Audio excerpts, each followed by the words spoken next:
पिछले कुछ दिनों से देश के हर जगह पर बाबा सिद्दीकी की मौत की चर्चाएं हो रही है। लॉरेंस बिश्नोई के कनेक्शन की बातें चल रही हैं।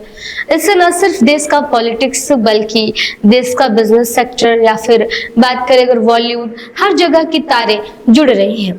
लॉरेंस बिश्नोई का नाम बार बार सामने आ रहा है। क्या है पूरा मांजरा, वो आज हम आपको इस पूरे वीडियो में बताएंगे। उससे पहले नमस्कार, आप सिटी न्यूज देख रहे हैं, मैं आपके साथ प्रिय। मुंबई एक बार फिर दहशत के माहौल में है। जब से बाबा सिद्दीकी की मौत हुई है, जब से उनकी हत्या की गई है, उसके बाद से मुंबई में मानो जिस तरीके से कि हर कोई खौफ में जी रहा है। आए दिन जिस तरीके से वारदातों को अंजाम दिया जा रहा है, जो घटनाएं हैं वो बढ़ रही हैं, जो अपराधी हैं वो उनका मनोबल बढ़ रहा है। इस चीज को लेकर के अब बार बार जो है वो कई सारे अलग अलग जो पेज है वो सामने निकल करके आ रहे हैं। लॉरेंस बिश्नोई का नाम सामने आ रहा है जो कि जेल में बंद है। इन तमाम कनेक्शनों को लेकर के लोग जो है वो अब काफी डरे हुए हैं। मुंबई में जो पहले का माहौल था, कहीं वो फिर से वापस न आ जाए, इस चीज को लेकर के लोग जो है वो डरे हुए हैं। पूरा मांजरा आपको बताते हैं। दरअसल अजीत पवार गुट के नेता बाबा साहब सिद्दीकी की गोली मारकर हत्या कर दी गई। मुंबई पुलिस ने बताया कि बाबा सिद्दीकी पर 6 राउंड फायरिंग की गई। गोली उनके सीने में लगी। गोली लगने के बाद बाबा सिद्दीकी को लीलावती अस्पताल में भर्ती कराया गया था, लेकिन उसके पहले ही उनकी मौत हो गई। सूत्रों की माने तो बाबा सिद्दीकी की हत्या लॉरेंस बिश्नोई गैंग ने कराई है। गैंग ने हत्या की जिम्मेदारी ली है। चूंकि बाबा सिद्दीकी को ऑफिस के बाहर गोली मारी है, ऐसे में यह सवाल उठता है कि ऑफिस के बाहर हत्या होने का वास्तव में क्या हुआ, इसका मतलब आखिर क्या हुआ। दरअसल बाबा सिद्दीकी और उनके बेटे जिशान सिद्दीकी 9 बजे तक बांद्रा स्थित अपने खेरवाली ऑफिस में थे। 9:30 बजे के बाद दोनों साथ घर जाते थे। हालांकि अचानक जिशान सिद्दीकी का फोन आया तो जिशान सिद्दीकी सबसे पहले ऑफिस से बाहर निकले। कार्यालय से निकलने के 5 मिनट बाद बाबा सिद्दीकी हमेशा की तरह अपने कार्यकर्ताओं से मिलते हुए उसी कार्यालय से निकले। सिद्दीकी की कार कार्यालय से 100 मीटर की दूरी पर खड़ी थी। ऐसे में बाबा सिद्दीकी वहां कार्यकर्ताओं से मिल रहे थे, तभी अचानक एक बम फट गया।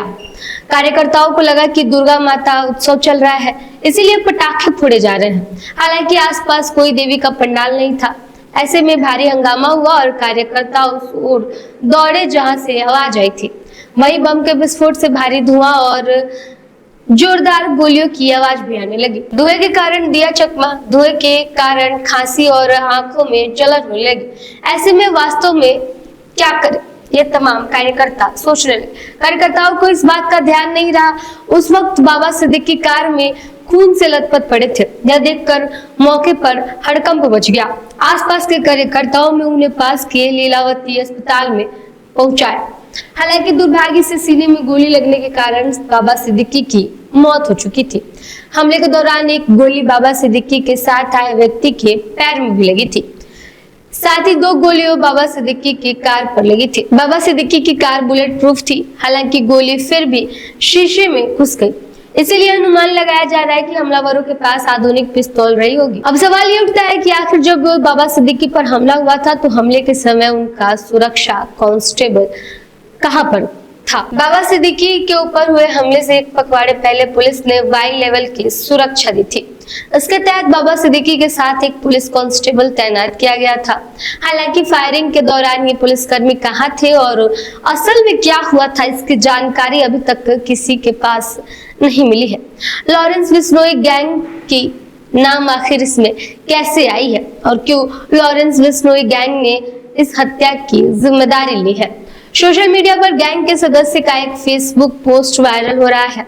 इस पोस्ट में लॉरेंस बिश्नोई के गैंग के सदस्य ने दावा किया है कि वे एक्टर सलमान खान से कोई जंग नहीं चाहते थे, लेकिन बाबा सिद्दीकी की हत्या की वजह उनका दाऊद इब्राहिम और अनुज थापन के साथ जुड़ाव था। हालांकि हम इस बात का दावा नहीं करते हैं, ये तमाम दावे हैं जो अलग अलग सोशल मीडिया पर किए जा रहे हैं। हम इस खबर की पुष्टि नहीं करते हैं, लेकिन जिस तरीके से बार बार सोशल मीडिया पर बाबा सिद्दीकी की मौत को लॉरेंस बिश्नोई गैंग से और सलमान खान के कनेक्शन से जोड़ा जा रहा था, इसकी वजह से न सिर्फ बिहार की पॉलिटिक्स और बिजनेस सेक्टर बल्कि बॉलीवुड सेक्टर में भी भूचाल छाया हुआ है।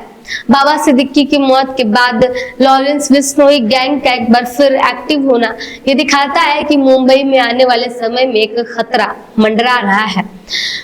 लॉरेंस बिश्नोई गैंग का नाम जिस तरीके से इस मर्डर में सामने आ रहा है, उस पर अभी तक खुल करके कुछ नहीं कहा गया है कि आखिर ये जो वारदात है ये किसने इसको अंजाम दिया है और आखिर किस तरीके से दिया है। उस वक्त जब बाबा सिद्दीकी पर हमला हुआ तो उनकी सुरक्षा वाले लोग आखिर कहाँ थे? इस तरीके के पूरे सवाल हैं जो बाबा सिद्दीकी के मौत के बाद उठ रहे हैं। इस मामले की लगातार छानबीन जारी है, लेकिन इस चीज को लेकर के बात करें अगर तो पूरे देश में एक बवाल सा मचा हुआ है। हर कोई डरा हुआ है, सहमा हुआ है ये सोच करके कि लॉरेंस बिश्नोई का नाम आ रहा है अगर एक बार फिर से मुंबई में वो पुराना दौर लौट आएगा तो फिर उसके बाद मुंबई की जनता पर जो है एक भारी संकट मंडराएगा। इस चीज को लेकर के लोग डरे हुए हैं और कई लोग जो है वो प्रेडिक्ट भी कर रहे हैं कि आखिर आने वाले समय में ये किस तरफ इशारा कर रही है। लेकिन जहां एक तरफ बाबा सिद्दीकी की मौत को लेकर के पुलिस छानबीन कर रही है, वही दूसरी तरफ ये तमाम कयास है जो लगाए जा रहे हैं जो हमने आपको बताया अभी, और लॉरेंस बिश्नोई के गैंग की एक्टिव होने की जो खबर है वो अब चल रही है। हालांकि लॉरेंस बिश्नोई को लेकर के कहा जाता है कि लॉरेंस बिश्नोई अभी भी जेल में बंद है, लेकिन उसके जो गैंग है वो बाहर में एक्टिव है। देखना यह होगा कि इस पर जो आखिरी नतीजा आता है छानबीन के बाद वो क्या खुल करके आता है। फिलहाल इस वारदात को कैसे अंजाम दिया गया, इसकी प्लानिंग कैसे की गई, इसकी बार बार जांच पुलिस की तरफ से की जा रही है।